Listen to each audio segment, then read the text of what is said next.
All right, hey guys, McKenna's coming back to you. Lesson 4, I guess, huh? Lesson 4 of Dreamweaver. We're going to talk today a little bit about how to change the background in your document in the various different tags that are involved, specifically in the header and the body, as well as the main content and your sidebar. We're going to talk about how to make changes to all of those in terms of colors and images.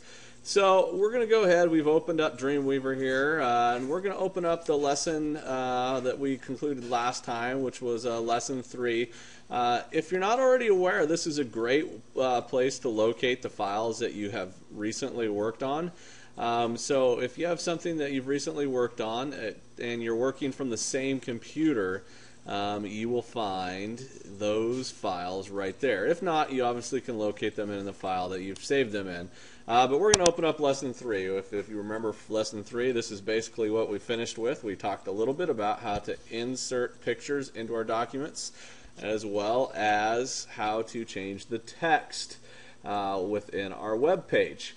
One of the cool features here that I have failed to mention up until this point is, and not on purpose, I just totally spaced mentioning this to you, but one of the cool features in Dreamweaver is if you hit the F4 button, all of the side panels go away, and it kind of gives you a better look, a better feel for what's going on with your web page.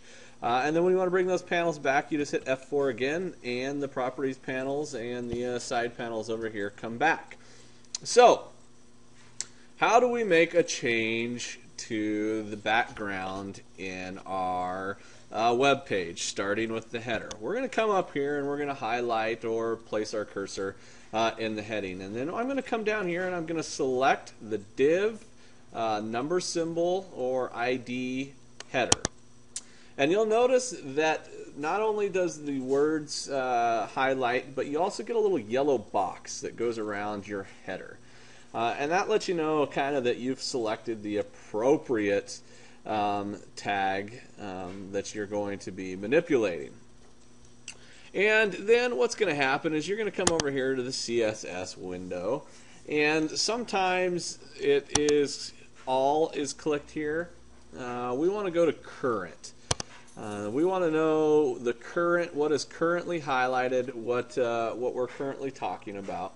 Okay, and if you see in the rules down here, we've got the 2 column, which you'll find here, and then the division, and then the header. So that's what we've got highlighted. Obviously, body comes first here, if you're following my my mouse, and then the division tag for the container second, and then finally wrapped up with the header. So how do we make changes, or how do we insert a picture into the background? I am going to double click that highlighted tag, and it's going to open up a CSS rule panel, and there's going to be all sorts of things that we're going to explore in here, but for the sake of lesson 4, we're going to talk about our backgrounds. So I'm going to click on background, and you'll see this is where we can make some changes here.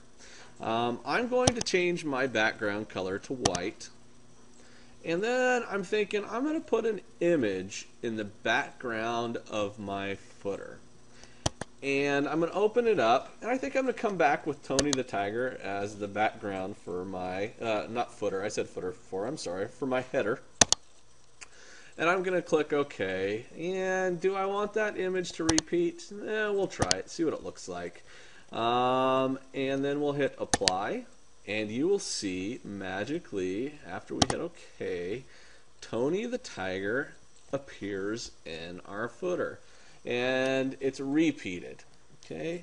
And I'm thinking, I don't know if I like that repeat or not. I'm not sure if I'm really digging on that. So I'm going to come back up here, and I'm going to highlight header again, and I'm going to go back over to the CSS styles, and I'm going to open it up, and I'm going to double click. Okay, and I'm going to go to the background here, and maybe I don't want it to repeat, so I'm going to put no repeat. But I do want it to be positioned center. So I'm going to go ahead and position it center. and I'm going to hit apply. And one of the cool things about Dreamweaver is when you hit apply, you can kind of already get a visual of where your image is going to be. And I can see right now that Tony the Tiger is obviously not within the shot. I mean, we've got like the mid portion of his body, and I don't really particularly want that. So can I move him down? We can play around here. We can play around with this particular background position of Y. Now Y obviously moves up and down, right? So it's similar to your math graphs, Y and X. And it looks like 12 may have been too much. So let's go with 6. Let's cut that in half and let's apply. Oh, not quite enough. How about 8?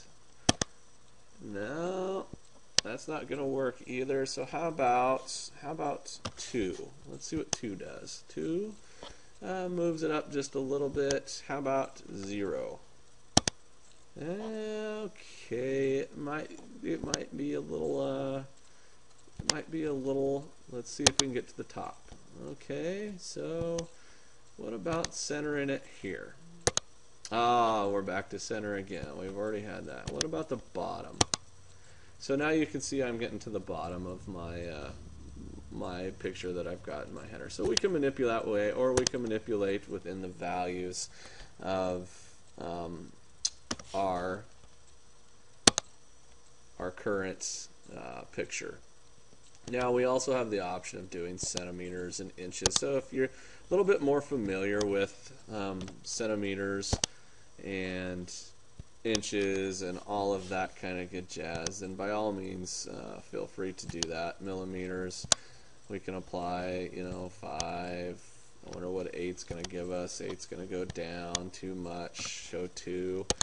Is it going to move up? Is it ever going to move up on us?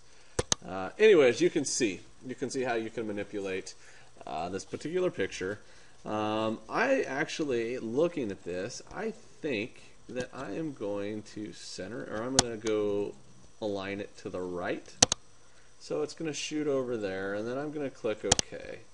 And if I'm good, I'll shrink this back, and now I can kind of see Tony the Tiger peeking out over the top of everything. Okay, so that works for me. I'm all right with that. You can play around a little bit with it just to see what you can get it to do. You can insert various pictures, insert various colors. Speaking of colors, let's talk about how we might change the background color to this main content area. So you look, and really it may be a little bit confusing to think that this is the main content, so I should be clicking on main content down here. When all honesty, this area is the main container, so I want to change the color to the main container. So I'm going to click on main container. Actually, I'm going to click on main content in this particular instance. Main container would have been all of it, and I don't want to make the change to all of it. I know it's all because of all the yellow highlights. I just want this area, and I want to change the color of the background here. And it's already highlighted for me, so I'm going to double click it.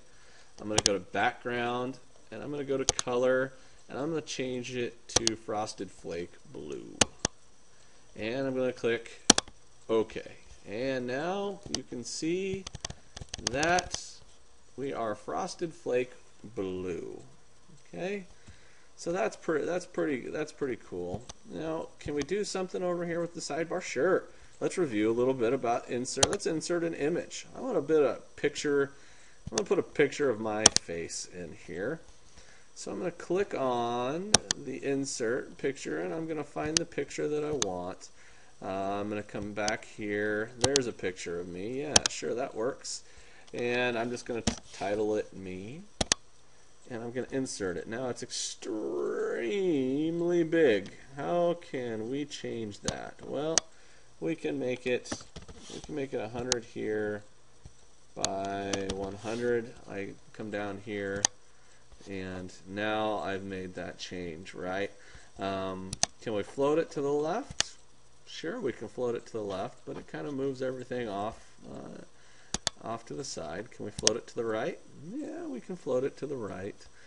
So you can see that we can make all sorts of changes here.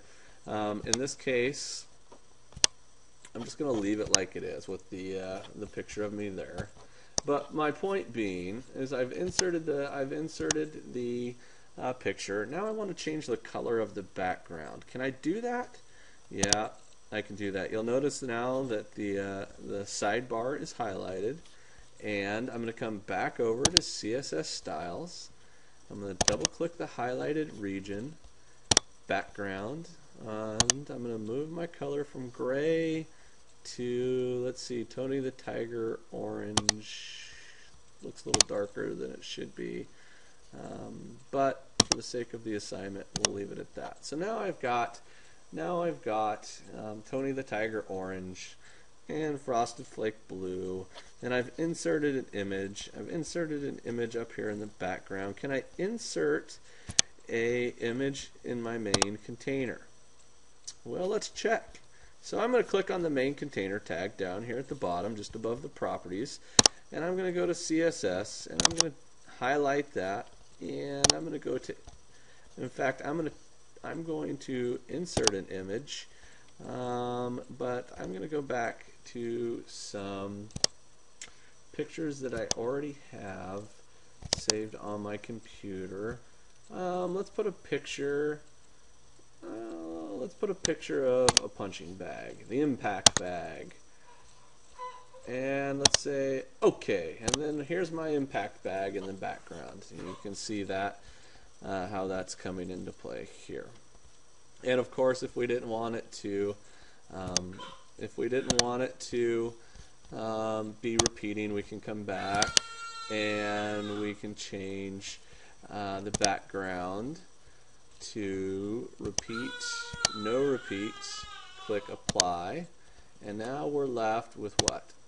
Just this little corner up here. So we got to really think about the size of the images and so forth that we are dealing with. Okay, so that is lesson 4, how to insert an image into the background of your headers and how to change the background color. Alright, well, looks like my daughter has woke up, so I am out of here. Have fun exploring some more in Dreamweaver.